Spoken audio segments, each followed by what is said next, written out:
Solar, wind, green hydrogen energy ఉత్పత్తిపై తాము ఎక్కువ దృష్టి పెట్టామన్నారు సీఎం చంద్రబాబు. అలాగే పంప్డ్ స్టోరేజీ ద్వారా హైడ్రల్ విద్యుత్ ఉత్పత్తిపైన కూడా focus పెట్టామన్నారు.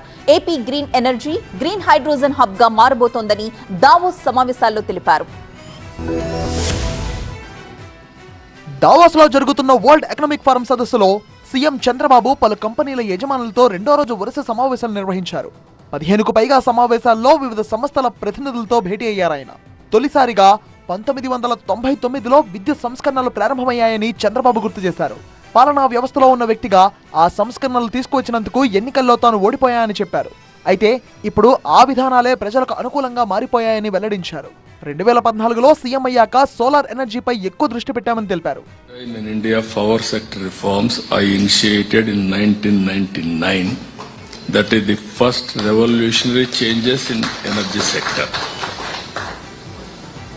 Everybody told me, if you do this, you will have a problem politically. But bold I have done. Of course, one election I have lost. For doing right things also sometimes, we are not in a position to manage people. We'll have that. Solar, wind, green hydrogen ఉత్పత్తిపై ఎక్కువగా focus చేస్తున్నామని చంద్రబాబు తెలిపారు. Pumped storage ద్వారా hydel విద్యుత్ ఉత్పత్తిపైన దృష్టి పెట్టినట్టు వెల్లడించారు.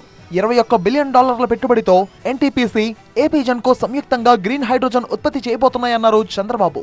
AP green energy, green hydrogen hub గా మారబోతుందని చెప్పారు.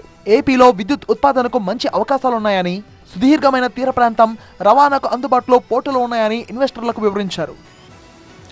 State as an ambitious target for renewable energy and aspires to become the global leader in green hydrogen, solar, wind energy and clean fuel exports. EV వాహనాల ఉత్పత్తి చేసేందుకు AP ప్రోత్సాహకాలు అందిస్తుందని చంద్రబాబు తెలిపారు. ఏపీలో ఆర్గానిక్ వ్యవసాయంపై కూడా దృష్టి పెట్టామన్నారు. గ్లోబల్ కమ్యూనిటీ కోసం ఏపీ ఒక మంచి మోడల్ అవుతుందన్నారు చంద్రబాబు.